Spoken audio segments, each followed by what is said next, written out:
Now back to that breaking story that we brought you at the top of the hour. The presidency has confirmed that the White House has requested a telephonic discussion with President Zuma and US President Donald Trump at 5:30 today. For more on this, I'm joined now by SABC foreign editor Sophie Mokoena. Good afternoon. Sophie, Good afternoon. Please tell us, how important is this call? Well, if it does happen, the call will be quite important. You are aware that South Africa, it's a gateway to Africa. South Africa is participating in many multilateral organizations, and South Africa is one of the countries that are very influential on the continent and around the globe, particularly the developing nations.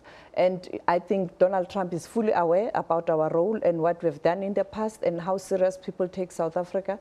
And I think this is the right thing to do. If that happens around 5:30 this afternoon, as the rumor have been circulating on social media that the call is likely to be around 5:30 South African time, where President Trump is expected to speak to President Jacob Zuma on the phone. In fact, I saw the Twitter earlier on at around 11 o'clock, one journalist, international journalist, writing that he is expected to speak to President Muhammadu Buhari at 3:30, and then later he will speak to President Zuma. So the concern was that you are aware that President Muhammadu Buhari is currently in London. He's not well, and there were suspicions that it can't be true.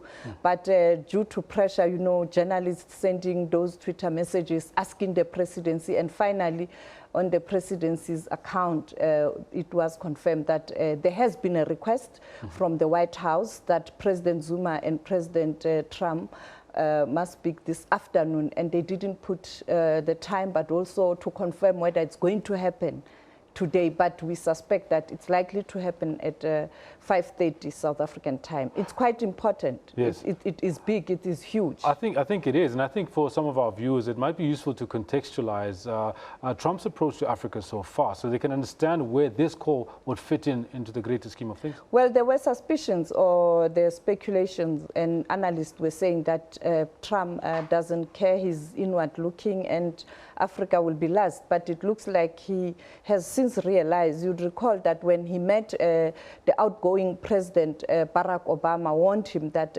when you get into the White House, it will be a complete different story.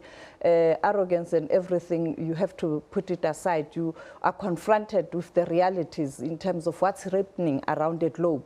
I mean, we saw yesterday where he confirmed that he'll continue to respect one policy in terms of China. It speaks to how he's trying to calm down, but also to understand the dynamics of the globe, and that America cannot be an island. It has to communicate and cooperate with the international community.